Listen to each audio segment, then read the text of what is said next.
Colts talk presented by Prize Picks. Right now, I am only smiling on the outside for the Indianapolis Colts. That was a tough one yesterday for Indy. I know it's the preseason, but there were storylines going into this one, and the only one coming out of it was the Colts were not good. They were a hard watch. That was not a fun game. They were injured. They were playing badly. I mean, really, this was a tough one for the Indianapolis Colts. We bring you our winners and losers, and I'll just give you a little spoiler. I have more losers than winners. I couldn't do as many winners. It wouldn't be fair. Wouldn't be true for the Colts in this one. We'll dive into it in just a sec. But first, a little bit look around the AFC South sub-battle going on with our other channels here at Chat Sports. We're doing okay. We're second in the sub-battle right now. I want to make sure we don't fall behind the Jags. That would be not good. Let's keep getting these subs up here in August. We still have time to catch the Texans as well. Colts fans, if you're new to the channel, you want free Colts content and want to help us win the August sub battle, hit that sub button right now. Let's change the vibes, at least to start. Let's start with a winner in this one. You can joke that it was Falcons 34, Spencer Shrader 6 for the Indianapolis Colts. That's right, the kicker 2 weeks in a row, by the way, a winner here on Colts Talk. He was good. Once again, it was not just how good he was, 2 of 2 with a 53-yard long, which the knock has kind of been. He's not the distance guy. Blake Grupe's the distance guy. He hits from 53. He's 2 of 2, and then Grupe 0 of 1, including a miss from 36 yards. So Shrader gets the win with what he did. Plus, you get like that bonus half win with how Grupe performed. Not good in a neck-and-neck race at the kicker position. Look, Grupe coming into the preseason was the clear leader in this kicking competition. Now, I don't think that's the case. This is going to be a very tough decision coming up for the Indianapolis Colts as to who they're going to go with at kicker. You got one guy performing well on a day-to-day basis in training camp, one guy performing pretty good on a day-to-day basis, but not, but showing up even more in games. 2 weeks in a row, I have Spencer Shrader as a winner for the Indianapolis Colts on our winners and losers list here on Colts Talk. Again, just getting off good kicks, getting distance, being more consistent than Blake Grupe. And Grupe, who I was just talking to producer Aiden Priest, and he was joking. He's like, I bet the Saints wish they had Grupe. There's a chance the Saints get Grupe back after it's all said and done. I don't know who the Colts are going to go with. I think this bad boy is dead even. Now, it was Grupe in front. It was Grupe outperforming perfect in training camp. Now we're getting into games, and Shrader looks better, right? So you got to feel like it is even between these two guys as we continue into the preseason. But I'll let you decide. Pick a kicker for the Colts. Blake Grupe, type B. Spencer Shrader, type S. Who's it going to be for Indy? You let me know down below. All right, a loser for the Colts in this one against Atlanta. I almost said Anthony Richardson. Riley Leonard. I don't know if AR was a winner either, but Riley Leonard, definitely a loser. He got his opportunity to start for the Indianapolis Colts. Look, maybe, better than last week. I think it was different than last week. I don't know if you can say he was better or worse, but once again, just not fun to watch. He just wasn't a great version of himself. He didn't play as well as we'd hoped. I thought he could have been better in general. And look, I think once again, maybe you disagree. Maybe you thought he was okay or good enough or not terrible. I don't know how you want to put it. I didn't think he was good. I didn't think he was fun to watch. And then after the game, he made himself a loser after this one. Leonard said, there's a big difference in this league between not being able to perform well and you can, but you just don't execute. I know that I can execute at a high level. I feel like I've shown that before. I just didn't today. That is Riley Leonard essentially saying, I didn't perform well today. And again, this quarterback battle, man, it continues, and it is not pretty. I'm not giving AR a winner or a loser either. It's never great to go viral for a messy play. Everybody Anthony Richardson, look at him run around in circles for 10 minutes and then get tackled. And they're like, look how great he can create plays. But then it's like, he didn't create a play on that viral play. He just got hit at the end of it. He's also playing with the third team for the Colts. So once again, I think we're even in this battle as well for the Indianapolis Colts. Not a good thing, though, ladies and gentlemen, as neither of these two guys have pulled away, and I definitely don't think Leonard has seized the opportunity. He was a loser for me in that start against the Atlanta Falcons.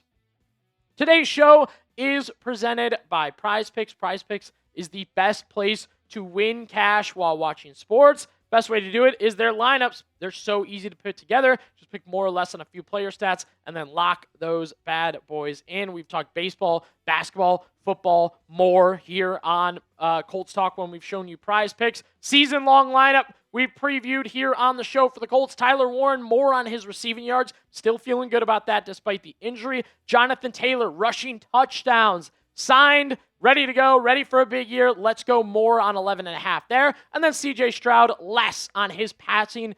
More on his passing interceptions. That's why we have it on there. 1, 2, 3 names, 1, 2, 3 stats, more or less on each of those. That's how you do it on Prize Picks. Plus, with their new user offer, you can take advantage right now on Prize Picks by using code HMA. When you play your first $5 lineup, you'll get $150 in lineups if you win. Again, just use code HMA. Prize Picks just switched up their offer, so there's no better time to join. Lock in, win that first lineup. That's code HMA at signup to get $150 in bonus lineups if you win your first $5 lineup on Prize Picks. Another loser for the Indianapolis Colts, more of a topic of conversation here that we need to discuss, and it's a loser in general. The health overall with this team is pretty bad. They are banged up. They are not looking good. They are missing starters. They are missing backups. They are resting guys. They have guys injured. It is a mixed bag overall for Indy. The amount of names that missed either for rest because of the game the other day or injury in general. And again, a lot of teams rested after joint practices. I don't want to get after the Colts that much about that one. I see other teams rested their starters after joint practices, but I do think it matters and should be noted their injury, names are building up a little bit, and guys are missing opportunities, starters and backups, right? No DJ Giddens, once again. Like, the hamstring thing is becoming on and off, hot and cold, like, it's becoming a little bad. Anthony Gould, again, they're pretty deep at wide receiver now with the addition of Keenan Allen. He's going to really need to get in there to prove himself a little bit, and he's not. We still wait for Alec Pierce. Tyler Warren's added to the list. I'm getting worried about Charvarius Ward. Will Mallory, who we were all excited to watch last week, he was out with a thumb injury yesterday. A lot of those guys need to prove themselves. Nolan Rucci, Luke Tenuta, you're trying to get continuity and experience on the offensive line. Rucci trying to get a job on this team. He's out in this one. Now you go into the finale, right? The tune-up game, the get ready for the season game. Let's start with Daniel Jones. I'm going to be nervous if we go into week 1 and Daniel Jones hasn't played any sort of meaningful snaps. I understand it's preseason. I understand a lot of starters are going to rest, but nothing from Daniel Jones. I don't even have Jonathan Taylor on here. I'd like to see him. The Alec Pierce thing, we get farther and farther and farther into this timeline, right? How far do we need to go before it's like, yeah, now he's past recovery. He's taking longer than we thought. And now you add Tyler Warren, a serious threat to the injured list. Is he going to miss the action in this tune-up finale coming up for Indy? It's a good question, and I am a little worried about it. Again, you rest starters during the preseason. I identify that. However, it doesn't mean I'm not worried about the Colts. Are you worried about the Colts and their injuries right now? What is your concern level with the Colts' injuries? Scale it for me right now. 1, not that worried. 10, kind of freaking out right now about the injuries the Colts have. Another winner, got to give some credit to Anderson Castle, the UDFA from Duke.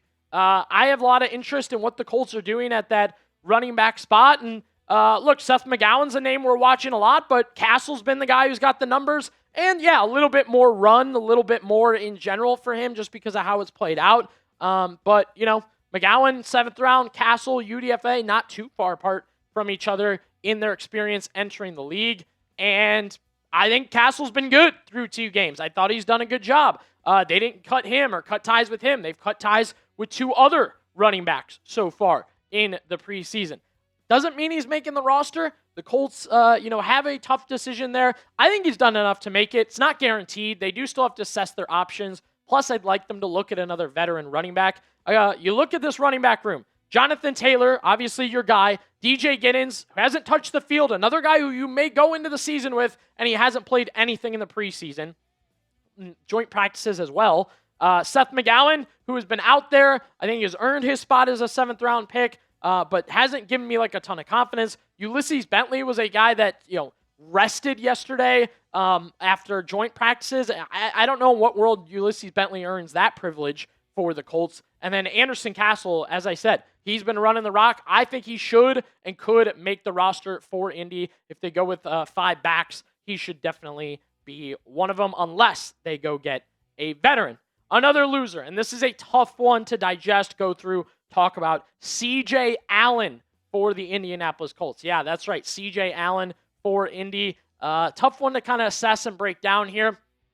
He's had a tough time with the calf injury and the hamstring injury for the Colts. I don't want to blame anybody for injuries, but we do have to be truthful and real about the situation. Jalen Carlisle has been in. He's been playing and earning good reps there for Indy. And then Bryce Betcher also has been in and earning reps for Indy at the linebacker position. So over the past week, and really week before that, when we got reports that Cam Bynum would now probably wear the green dot for Indianapolis, Allen has now lost the green dot.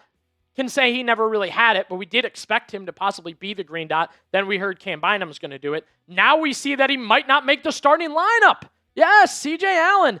And he was out there, by the way. I'll give him his credit. He played for the first time, healthy for the first time, so that's a dub in itself. But green dot gone, starting job possibly gone for CJ Allen. I know he's a rookie, he's been hurt, those things factor in, but the truth is here, he was a starter who we thought could be the green dot. Now he's a backup, and Cam Bynum's the green dot. That's kind of where things stand with CJ Allen.